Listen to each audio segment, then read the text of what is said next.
మిక్కిలిగా ప్రేమిస్తున్నాం మా తండ్రి, నీ పాదములకు స్తోత్రం. ఇదిగో ప్రభా, ఈ దీనిని ప్రభా జ్ఞాపకం చేసుకుని మీ శివచాటుకు మరుగు చేసి మీ వాక్యం ద్వారా బిడ్డలతో మాట్లాడమని ప్రార్థిస్తున్నాం. ప్రతి బిడ్డలు మీ వాక్యము విని తమ హృదయంలో నింపుకొని మిమ్మల్ని అనుదినము స్తుతించే వాక్యం దయచేయండి. ఇదిగో ప్రభా, రావాల్సిన పిల్లలను నడిపించండి తండ్రి. మరి ఎంతోమంది బిడ్డలు ఈ రక్షణ భాగ్యం లేక మైమర్చి మరి మీకు దూరంగా ఉంటున్న వారిని హెచ్చరించి నడిపించమని, కూడి వచ్చిన బిడ్డలు నీ వాక్యంతో నింపబడి క్షేమంగా స్వస్థత నుండి సమాధానంగా వెళ్ళట కృప చూపమని యేసు నామములో ప్రార్థిస్తున్నాం తండ్రి. దయచేసి క్రీస్తునందు దేవుని బిడ్డలారా, నేను చెప్పే వాక్యం బహు జాగ్రత్తగా వినండి, గమనించండి. యేసు ప్రభువు ఈ లోకంలో చెప్పిన ప్రతి మాట ఖచ్చితం. సేవ చేయడం అంటే అది మామూలు ముచ్చట కాదు. సేవ అంటే సావుకు సిద్ధపడాలి. బైబిల్లో ఒక మాట నేను మీకు చెప్తున్నా, చూడండి. బైబిల్ సినిమా చూడండి, మత్తయి సువార్త 5వ అధ్యాయం 11వ వచనం చూడండి. బైబిల్ సినిమావారు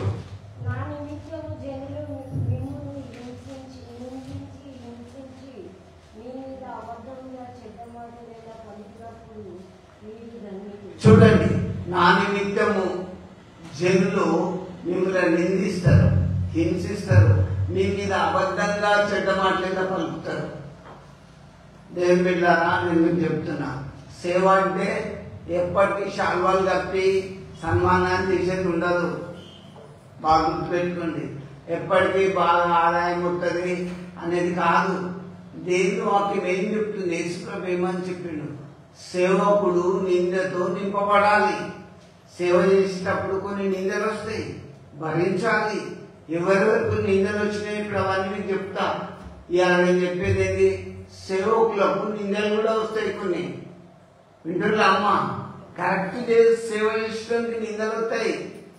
ఏదో మనుషుల మెప్పుకోరు చేసేటానికి రావు.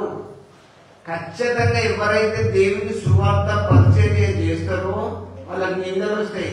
ఆ మాట యేసు ప్రభు బైబిల్ గ్రంథంలో క్లియర్ గా చెప్పిండు. నా నిమిత్తము జనులు మిమ్మను నిందించి హింసించి మీ మీద అబద్ధంగా చెడ్డ మాట చెప్తారు.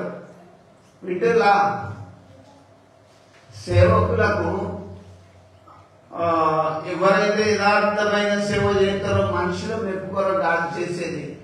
దేవుడి వాక్యం ఉన్నట్టుగా చెప్పే సేవకులకు కొన్ని నిందలు వస్తాయి. అబద్ధమైన మాటలు కల్పించి చెప్తారు, మనంలో చూసి ఓర్వలేకపోతారు. కాబట్టి దేవుడు చెప్పింది ఖచ్చితంగా బైబిల్లో ఉన్నది, అది మీరు అందరూ గమనించాలి. నా నిమిత్తము జనులు మిమ్మల్ని నిందించి హింసించి మీ మీద అబద్ధంగా చెడ్డ మాటలు పలుకుతారు, అయినా మీరు ధన్యులే. జంగంబొమ్మ కుక్కలు ఎన్నుమరై అవునా? ఒక లోకోక్తి సాంట. ఎన్ని కుక్కలు మరిగినా యథార్థమైన సువార్త సేవ చేస్తే ఏం కాదు. అడుసు దొక్కనేలా, కాళ్ళు కడగనేలా, నువ్వు ముట్టుకుంటేనే కదా కుక్క వచ్చేది. యథార్థంగా ఉన్నకి భయం ఎందుకు జీవితంలో? బాబు తాగట్రా అని చెప్తున్నా. నువ్వు తాగి నీ కడుపు పాడు చేసుకుంటే నువ్వే కదా ఖరాబ్ అయ్యేది. వాక్యం తాగుద్దని చెప్తుంది. వ్యభిచరించొద్దు, దొంగిలించొద్దు, ఆ భక్తిగా భయం ఉండాలని బైబిల్ చెప్తుంది. ఈ మాటలు చెప్తున్నప్పుడు మనం బహు జాగ్రత్తగా పాటించాలి. వీటిని పాటించకుండా తప్పదా? అది చెడు పనులు చేసి అక్రమంగా తిరిగి వచ్చి తెల్లవంట చేసుకుని గుళ్ళ కూర్చున్నంత మాత్రంలో మనం భక్తులు మనబడదు. వింటున్నా? నేను ఉన్న కాడికి చెప్తున్నా, నాకు మంచోడు కాదని నా పేరు చెడ్డదని కొట్టేసినా పర్వాలేదు, కానీ బైబిల్లో ఉన్న వాక్యాన్ని మీరు ఫాలో అవ్వాలి. నా నిమిత్తము జనులు మిమ్మల్ని నిందిస్తారు, హింసిస్తారు, మీ మీద అబద్ధంగా చెడ్డ మాటలు పలుకుతారు, అయినా మీరు ధన్యులు. సంతోషించి ఆనందించండి. ఎన్నేళ్ళున్నా వేరు తప్పదు, 100 సాగు తప్పదు. నువ్వు బ్రతికినంత కాలం భక్తిగా బ్రతుకు, విశ్వాసంగా ఉండు. నేను ఇప్పుడు నిందలు, నా నిమిత్తం జనులు మిమ్మల్ని మిమ్మల్ని నిందిస్తారని యేసుప్రభు చెప్పిండు కదా. ఒక వ్యక్తి దగ్గర తీసుకుపోతున్నా. ఆ వ్యక్తి ఎవరు తెలుసా? యోహాన్ దగ్గర తీసుకుపోతున్నా. బైబిల్ ఇచ్చిన వాళ్ళు తీసుకోండి. మత్తయి సువార్త 14వ అధ్యాయం 6వ వచనంలో చూడండి, రాయబడి ఉన్నది. అయితే హేరోదు జన్మోత్సవం వచ్చినప్పుడు హేరోదియ కుమార్తె వారి మధ్య నాట్యమాడి హేరోదును సంతోషపరిచెను.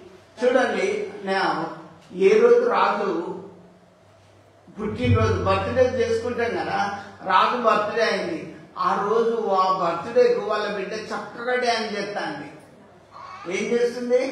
డ్యాన్స్ చేస్తుంది. అయితే ఏం జరిగింది?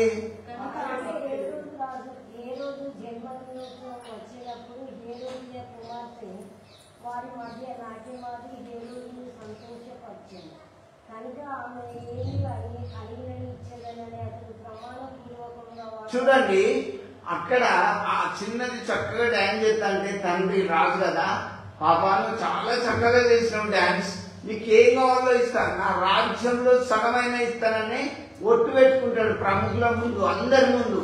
ఎవరు? హేరోదు రాజు. అయితే ఆ చిన్న పిల్లకు ఏం కోరుకోవాలో తెలియక ఆ చిన్నపిల్ల ఎవరి దగ్గర పోయింది? తల్లి దగ్గర పోయి, మమ్మీ డాడీ నేను డ్యాన్స్ చేసినందుకు ఏదైనా ఇస్తాను అన్నాడు. నేను ఏం కోరుకోవాలంటే తల్లి ఏం చెప్పింది తెలుసా? చెరసాలలో ఉన్న యోహాను తల కొట్టించి పల్లెంలో పెట్టి తెచ్చిమను అని చెప్పింది. ఎందుకు ఈయన చెరసాల పెట్టింది తెలుసా? ఒక ఖచ్చితమైన మాట చెప్పిండు. అయ్యా రాజా, నీ తమ్మిని భార్యను ఉంచుకోవడం తప్పుగా రా అన్నాడు యోహాను.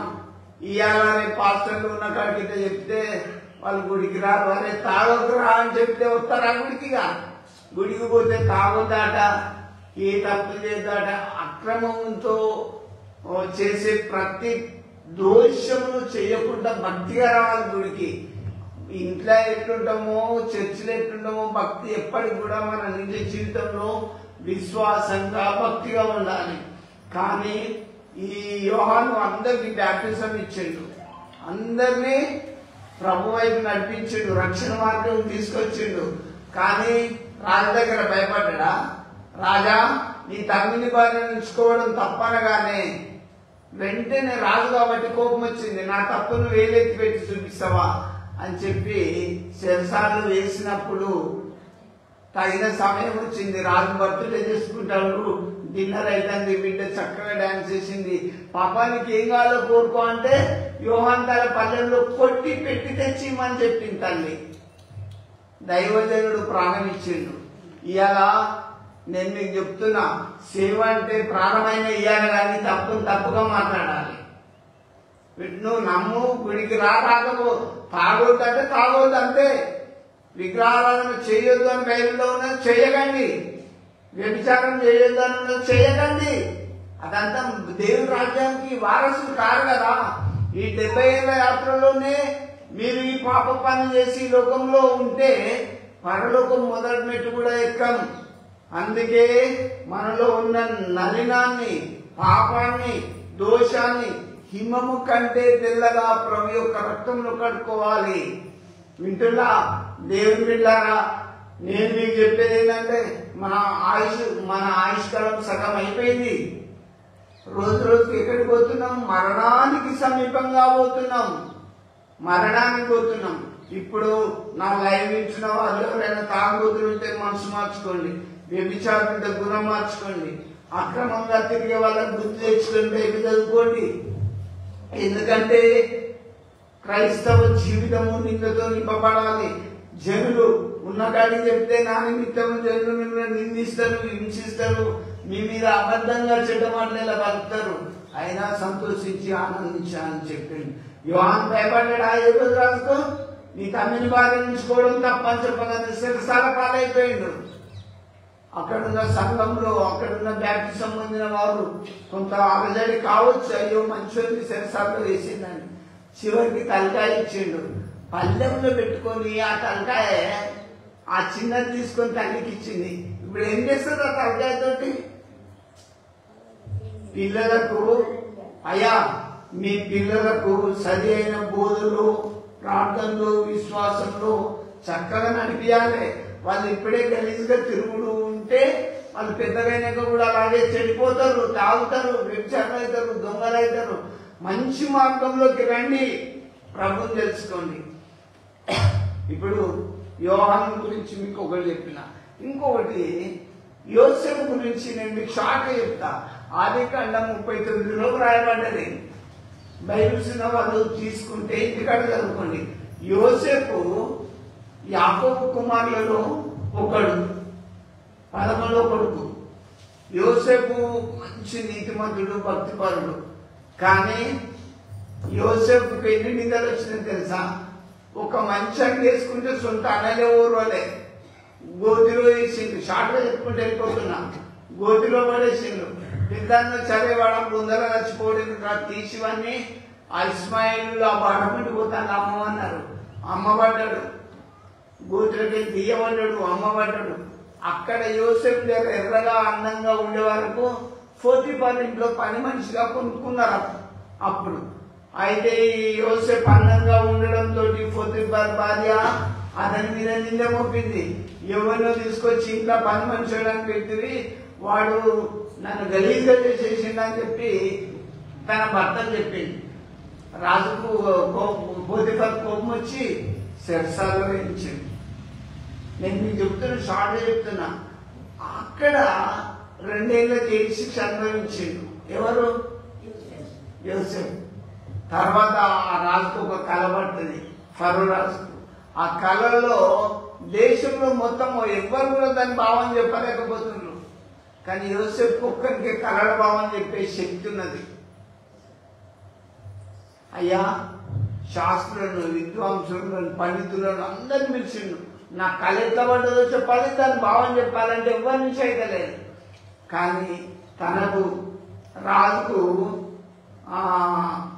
భోజనాలు అందించి ఒకరిని పిలిచి వాడు చెప్పిండు, అయ్యా శంసాలో ఉన్న యోసేపు అయితే నీ కళ భావం చెప్తాడని చెప్పిండు. పిలువండి, యోసేపుని పిలువండి అనగానే వచ్చేసిండు. రాజా, మీరు పండుకున్నప్పుడు ఒక కళ పడ్డది. 7 బక్కావులు 7 బలిసినావులను మింగినాయి, 7 పీల కంకులు 7 పుష్టిగా పండిన కంకులను మింగినాయి. ఇదే కదా రాజా? కరెక్టే చెప్పినావు కదా, నా కళని చెప్పినావు, దాని భావం మీద చెప్పండి. 7కి 7 సంవత్సరాలు. పీల కంకులు అంటే కరువు వస్తుంది, మా పుష్టిగా పండిన కంకులు అంటే 7 ఏళ్ళు చాలా బాగా పండుతాయి అని క్లియర్గా చెప్పిండు. చెప్పినప్పుడు రాజు ఏం చేసింది తెలుసా?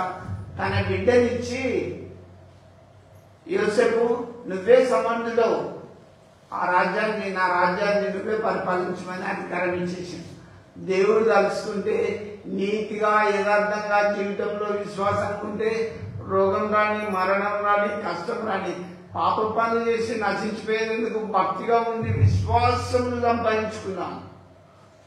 అయితే ఆ సొంత అన్నలు గోతిలేసిన దేవుడు ఆయన యథార్థత తప్పలే.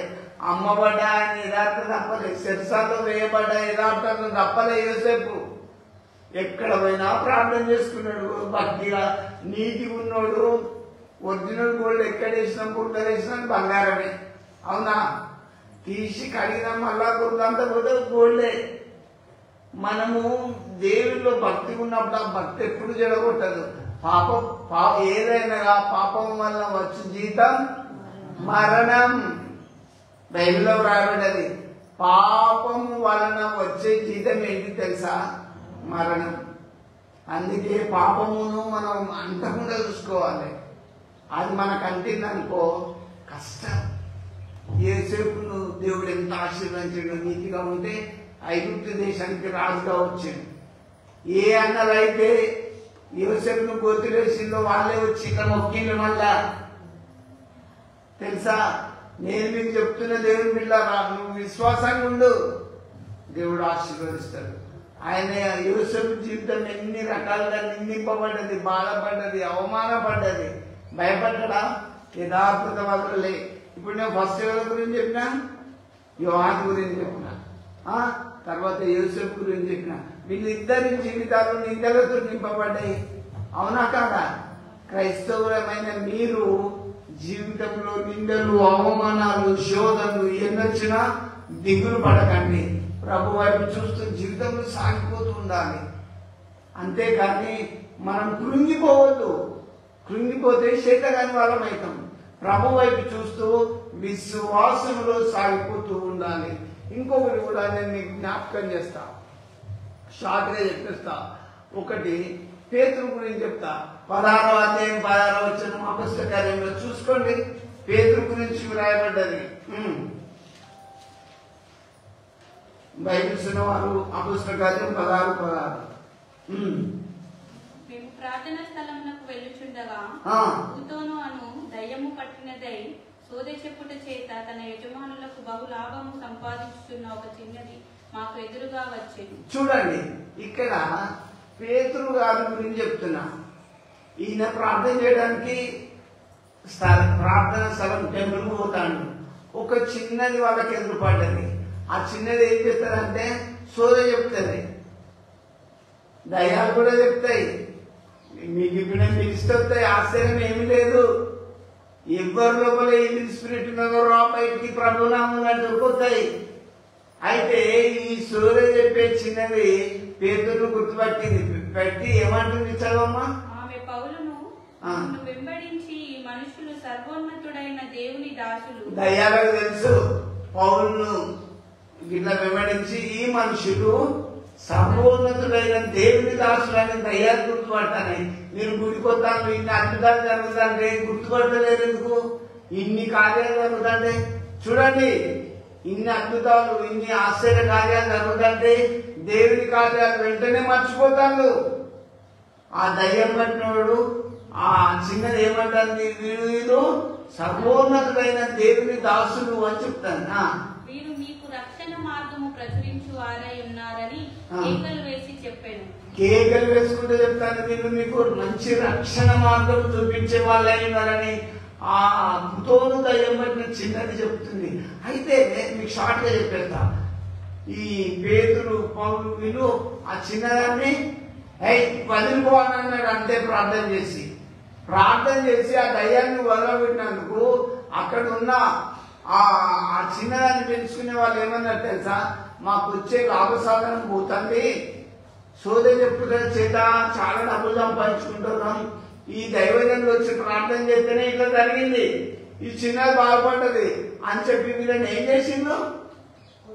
కొట్టిండు. ఎందుకలా కొట్టిన వాళ్ళని దయ్యాన్ని? అంతేనా? కొట్టి ఎక్కడేసిండు? ఆ శిరసాల్లో వేసిండు. మనమైతే అవమానంగా ఫీల్ అయిపోతాం. సేవకుడు అంటే దెబ్బలు పడాలి, అవమానం పొందాలి, నిందలు మోయాలి, అన్ని మోయాలి, ఏం భయం లేదు.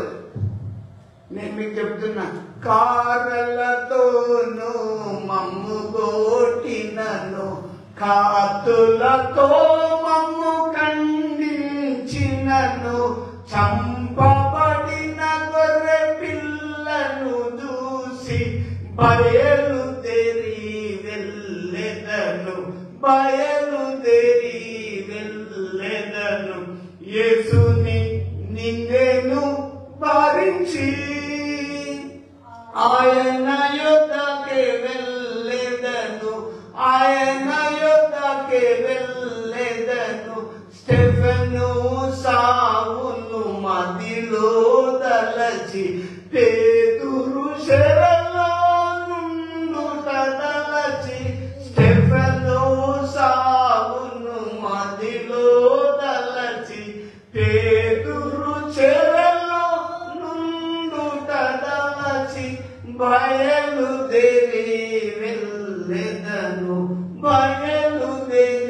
వెళ్ళెదను, యేసుని నిందెను భరించి ఆయన యొద్దకే వెళ్ళెదను.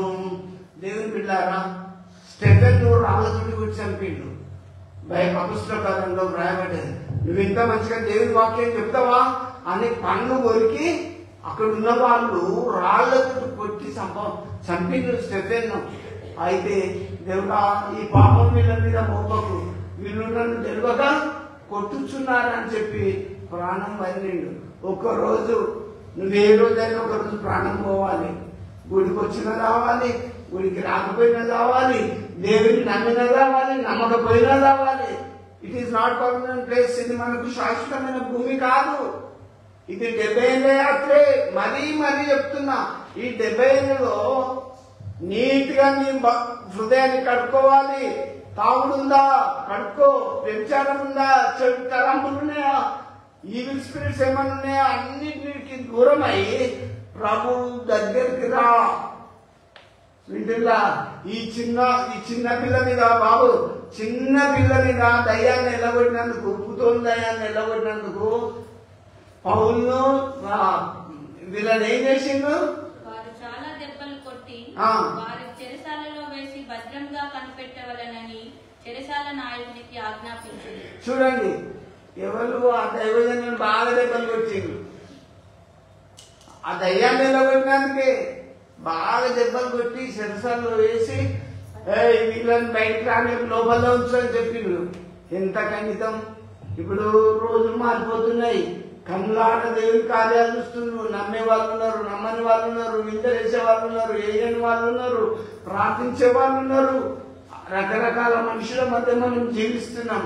ఎంత జీవించినా మీకు ఒకటి చెప్తున్నా, ప్రభు వైపు చూస్తూ జీవితయాత్రలో మనం సాగిపోవాలి. దేవుని బిడ్డలారా, ఇప్పుడు ఎంతమంది గురించి చెప్పాను? ముగ్గురా? Very good. అయితే ఇంకోటి కూడా నేను మీకు జ్ఞాపకం చేస్తున్నా. ఒకసారి బైబిల్స్ ఉన్న వాళ్ళు దయచేసి తీసుకోండి.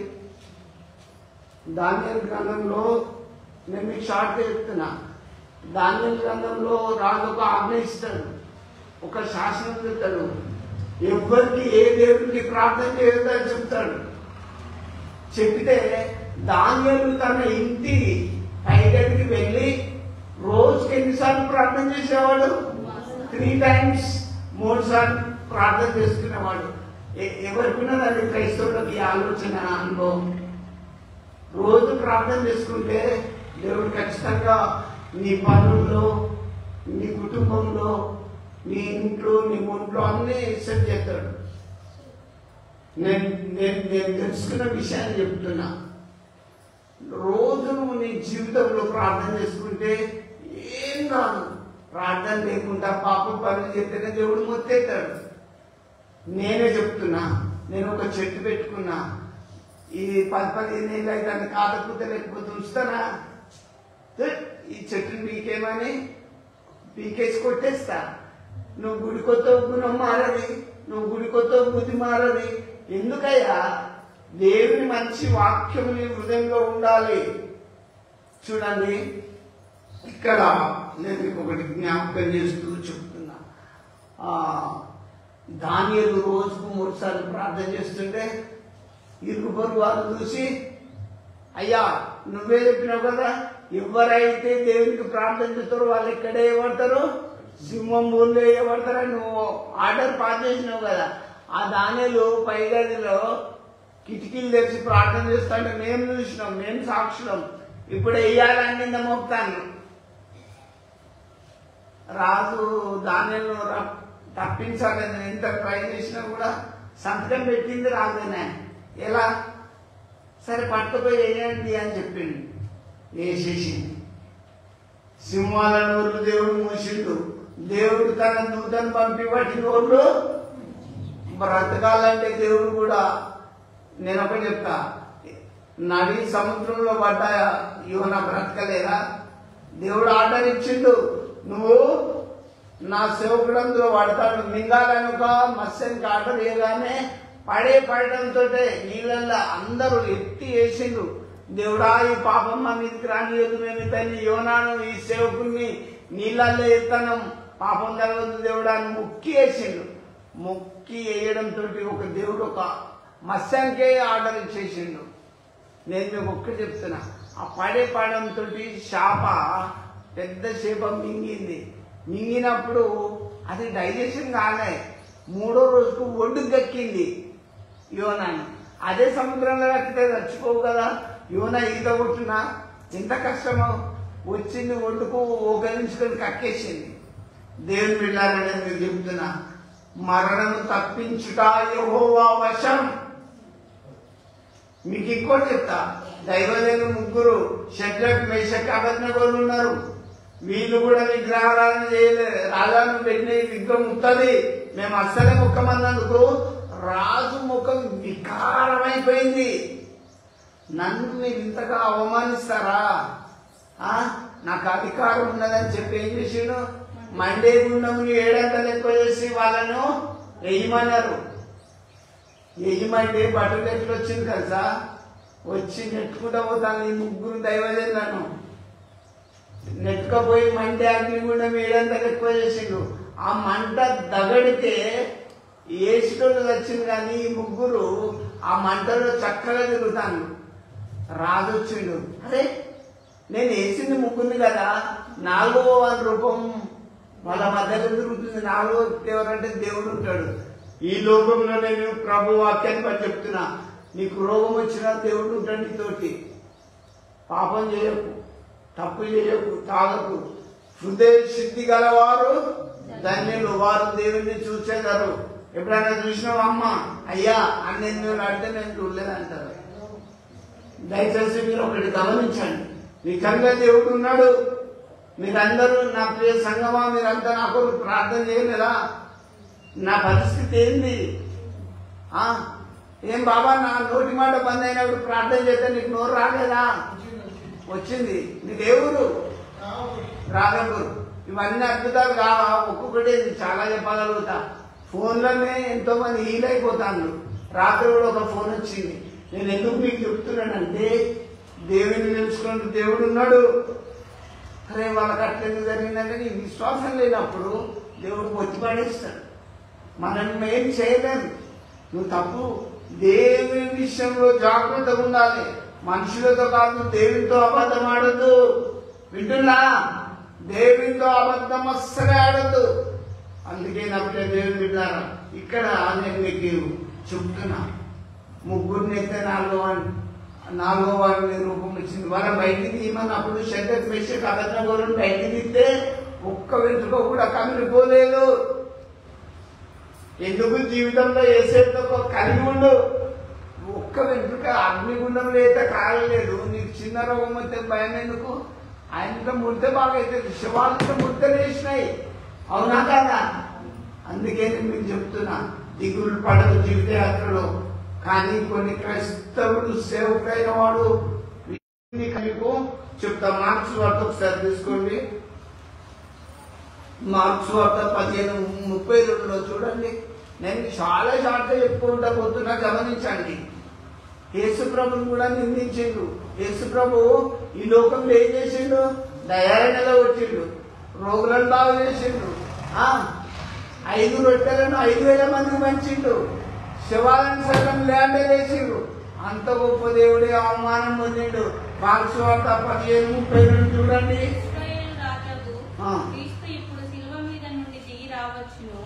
అప్పుడు మనం చూసి నమ్ముదామని ఒకరితో ఒకరు చెప్పుకొని ఆయనతో కూడా సిలువ వేయబడిన వారును ఆయన నిందించారు. ఆ దొంగలు, వాళ్ళు దొంగదానం చేసిన వాళ్ళు, మనం యేసు ప్రభు సిలువ పక్క కుడి వైపున ఒకటి ఎడమ వైపున ఒకటి ఉంటాడు కదా, వాళ్ళు కూడా సిలువ మీద ఉన్న దొంగలు ఒకడు ఏం చేస్తాడు? యేసు ప్రభును నిందించిండు. అరే నువ్వు దేవునికి మాడవు కదా, మరి నిన్ను నువ్వు రక్షించుకోవద్దు. నీకు ఎందుకు? మేమంటే దొంగతనం చేసినావు, నువ్వేం చేసినావు అంటే కుడివైపు ఉన్న వాడు చూసి ఆయన నిజంగా లోకరక్షకుడు, అట్లా అనొద్దు. మనం దొంగతనం చేసి సిలువ వేయబడ్డాం. ఆయన ఎందుకు ఏ నేరం లేదు. దేవా నీ రాజ్యంలో వచ్చినప్పుడు నన్ను జ్ఞాపకం చేసుకోమని చెప్పిండు. అప్పుడు యేసుప్రభువు కుడివైపు ఉన్నవాడిని, నేను నువ్వు నాతో కూడా పరదేశంలో ఉంటావు అని చెప్పి అభయం ఇచ్చిండు. దొంగలు కూడా నిందించిండు. యేసుప్రభు నిందించాలి కదా, నిందించిండు. ఇంకొకరు కూడా నేను మీకు జ్ఞాపకం చేస్తా. పేతురు అపోస్తల కార్యంలో మీరు ఒకసారి చూడండి. మత్తయి సువార్త 26వ అధ్యాయం 69 చూడండి. మత్తయి సువార్త 26వ అధ్యాయం 69 చూడండి. వెంటనే యేసునొద్దకు వచ్చి, బోధకుడా నీకు శుభమని చెప్పి ఆయనను ముద్దు పెట్టుకొనెను. యేసు చెలికాడని. మత్తయి సువార్త 26వ అధ్యాయం 69 నుంచి. పేతురు వెలుపటి ముంగిట కూర్చుని ఉండగా ఒక చిన్నది ఆయన యుద్ధకు వచ్చి, నీవును గలిలయుడగు యేసుతో కూడా ఉంటివి కదా అని. అందుకతడు, నేనుండలేదు, నీవు చెప్పు సంగతి నాకు తెలియదని అందరి ఎదుట అని. అతడు చూడండి, ఇక్కడ ఇద్దరు చిన్నారుల ముంగట పేతురు సేవకుడే కదా, అద్భుతాలు చేసినోడే కదా. ఒక చిన్నది వచ్చి నువ్వు యేసు ప్రభుతో ఉన్నావు కదా అంటే, నువ్వు చెప్పే సంగతి నాకు తెలియదు, నువ్వు యేసు ప్రభుతో ఉన్నావని ఖచ్చితంగా అప్పుడు నాకు తెలియదు అని చెప్పి పక్కకి వెళ్ళిపోతాడు. కొన్ని నిందలు, అవమానాలు, దూషణలు వస్తాయి, కానీ ప్రభుతో సాగిపోవాలి, పక్కకు పోవద్దు. సేవకులకు చాలా ఇది కఠినమైన తీర్పు. మరొక చిన్నది వచ్చి పడకలోనికి వెళ్ళిన తర్వాత మరి ఒక చిన్నది అతన్ని చూసి, వీడును నజరేయుడగు యేసుతో కూడా ఉండేదని అక్కడి వారితో చెప్పగా, అతడు ఒట్టు పెట్టుకొని నేనుండలేదు. చూడండి, మరి ఒక చిన్నది పేతురుని ఏమంటాను, వీడు అంటాను. ఆ చిన్న పిల్లోడు వీడు వాడని నన్ను అంటే నేను ఓర్చుకుంటానా? అంత పెద్ద దైవ సేవకుని ఆ పిల్లలు ఎట్లా నిందిస్తాను? వీడు అంటాను, సంబోధిస్తాను. వీడు ఆ నజరేయుడైన యేసుతో ఉన్నాడు అంటే ఆ పేతురు ఏమంటాడు? ఒట్టు పెట్టుకుంటానే, లేదమ్మా నేను ఉండలేదని సిన్సియర్గా. మన భయం ఎందుకు? అవును నేను యేసు ప్రభు తోటి ఉన్నా, నేను యేసు ప్రభు సేవ చేసిన అని కరెక్ట్ చెప్తే భయం ఎందుకు? అక్కడ పరిస్థితి ఎట్లుందో తెలుసా? యేసు ప్రభునే కొడతాను, సిల్వకెత్తాను, నన్ను అడగొడుతాను పేతురు భయపడ్డాడు. అది అక్కడ అట్లా భయపడ్డాడు. సేవకుడు ఎప్పుడు కూడా భయపడద్దు. స్టెఫెన్ సావును మధ్యలో తలుచుకోవాలి, రాళ్లతో కొట్టబడి చంపబడ్డా ఏదో రకంగా పోతాం. హాస్పిటల్లో ఉన్నా పోతాం, ఇంటికాడున్నా పోతాం, ఏది కలిసినా పాము కలిసినా పోతాం, యాక్సిడెంట్ అయినా పోతాం. ఇది పర్మనెంట్ కాదు కదా తను. అందుకే శాశ్వతంగా దేవునితో ఉందాం. అయినా కొన్ని నిందలు, అవమానాలు, హింసలు వస్తాయి. ఏం దిగులు పడద్దు, ప్రభు వైపు చూస్తూ పేతురులాగా మనం పోవద్దు, విశ్వాసంగా సాగిపోదాం. ఇంకా అసలు నిందించే వాళ్ళు ఎట్లుంటారంటే, కీర్తనల్లో దావీదు అంటాడు, ఒకసారి చూడండి, కీర్తనలు 74:22 దావీదు ఏమంటాడు చూడండి. 74 కీర్తన 22లో ఎట్లాంటి నిందిస్తారో మీకు బైబిల్లో రాయబడ్డది.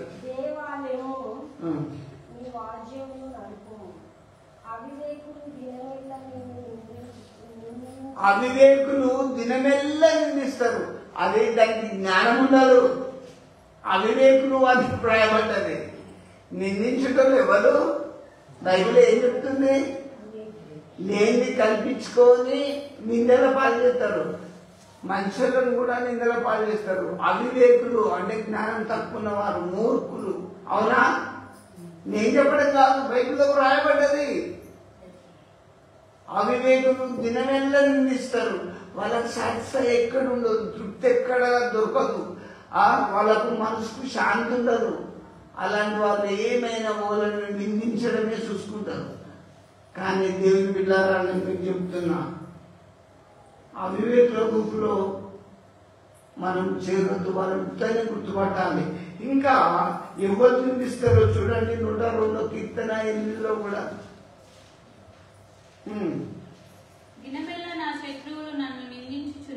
చూడండి. శత్రువులు, మనకి ఎవడైనా శత్రువు ఉంటాడు అనుకో, వాడు ఏదో రకంగా నిందల పాలు చేయాలని చూస్తాడు, వీని పేరు చెడ్డదని కొట్టివేవాడు అలా అని చూస్తాడు. శత్రువులు ఉంటారు. దావీదే చెప్తుంది కదా, నా నిమిత్తము జనులు మిమ్మల్ని నిందించి హింసించి అబద్ధంగా మీ మీద చెడ్డమల్లేలా బతుకుతారు. శత్రువులు ఉంటారు, అవివేకులు ఉంటారు. ఇంకొకటి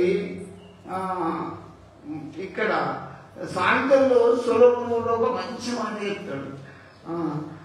13:5 సాయంత్రంలో ఎవరు నిందిస్తారో మీకు తెలిసిపోతుంది. నీతిమంతునికి కళ్ళ మాట అసహ్యము, భక్తిహీనుడు నిందించుచు అవమానపరచును. భక్తిహీనుడు నిందిస్తారు, మనకి భక్తి ఉండదు, వాళ్ళకు నిందలు మోపడానికి వాళ్ళకు హుషారు ఉంటారు. ఆడ రాయబడ్డదా లేదా? ఎవరు ఒక మనిషి మీద నింద మోపాలంటే వాళ్ళకి భక్తి ఉండదు, వాళ్ళకి భక్తి ఉండదు. వింటున్నా, భక్తిలు నిందిస్తారు, అవమానం ఎప్పుడు అవమానపరచాలని చూస్తుంటారు. కాబట్టి దేవుని బిడ్డలారా, నేను మీకు షార్ట్గా చెప్తున్నా, యేసుప్రభుని కూడా ఎంతో మంది అవమానపరిచిండు. ఎట్లా తెలుసా? అన్ని అద్భుతాలు చేస్తే అని ముఖం మీద కూడా ఉంచిండు, కొరడాతో కొట్టిండు, సిలువ కొట్టిండు, చిత్రహింసలు పెట్టిండు, సిలువని మోపించిండు. ఏం తప్పు చేసిండు? పిలాతు రాజు చెప్తాడు, ఈయన యందు నాకు ఏ దోషము కనబడలేదు. కానీ దేవుని బిడ్డలారా, సేవకులని వారు యథార్థంగా ఉన్నప్పుడు కొన్ని నిందలు, శ్రమలు, దూషణలు, అవమానాలు వస్తాయి. ఉన్న కాడికి మనము ఎదుటి వ్యక్తి గురించి చెప్పినప్పుడు సహించుకోరు. 10 మందిలో మమ్మల్ని ఇట్లాంటివా, నువ్వు ఇంటిదా అని కనిపెడుతూ ఉంటారు. అయినా కూడా యోహాను తలకాయ ఇచ్చింది, భయపడ్డా? రాజా, నీ తమ్మిని భార్య ఉంచుకోవడం తప్పు కాదా అన్నాడు. ఇంకా పేతురు, యోసేపు, ఇంకా దానియేలు రోజుకు 3 సార్లు ప్రార్థన చేసుకుంటే సింహాల నోర్లు దేవుడు మూసిండు. నేను మీకు ఒకటి చెప్తున్నా, క్రైస్తవ జీవితం నిందతో నింపబడాలి. నిందలు వస్తాయి. మీరు యేసుప్రభువు నమ్మింది కదా, పెద్ద నువ్వు అని కొంతమంది మిమ్మల్ని ఏదెత్తి చూపెడతారు. దిగులు పడద్దు. అవును, ప్రభుని తెలుసుకున్నా, దేవుడు ఎందుకు వస్తాడు వాళ్ళకు? మీ మంచితనాన్ని చూసి ఓవలేక, మీరు డెవలప్ అయినప్పుడు, మీరు ఉన్నత స్థాయిలో ఉన్నప్పుడు తట్టుకోలేక కొన్ని అవమానాలు కూడా కలగజేయాలని చూస్తుంటారు. కానీ నేను మీకు ఒకటి చెప్తున్నా, మనం మన జీవితాలలో యేసుప్రభుతో కలిసి సాగిపోదాం. దేవుడి చిన్న వాక్యముల మీద ఆశీర్వదించును గాక. ఆమేన్. ప్రార్థించుకున్నాం. మమ్మల్ని మిక్కిలిగా ప్రేమిస్తున్న దేవా, మీకు స్తోత్రం అయ్యా. మీ వాక్యాన్ని బట్టి చూస్తే ఎంతో మంది దైవజనులు ఈ లోకంలో నిందింపవచ్చున్నారు. నా నిమిత్తం నిందిస్తారని సెలవిస్తున్నాం. నింద దూషణలు సుగంధంగా మార్చే దేవుడు దేవా, కూడి వచ్చిన బిడ్డలను దీవించండి, ఆశ్రయించండి. బాధలో, రోగంలో, శోధనలో, దుఃఖంలో, మరణంలో ఉన్న బిడ్డలకు ఆదరణ దయచేయండి. ఈ దీనిని ప్రార్థన మీ సన్నిధిని చేర్చుకోమని యేసు నామములో ప్రార్థిస్తున్నాము తండ్రి. ఆమేన్.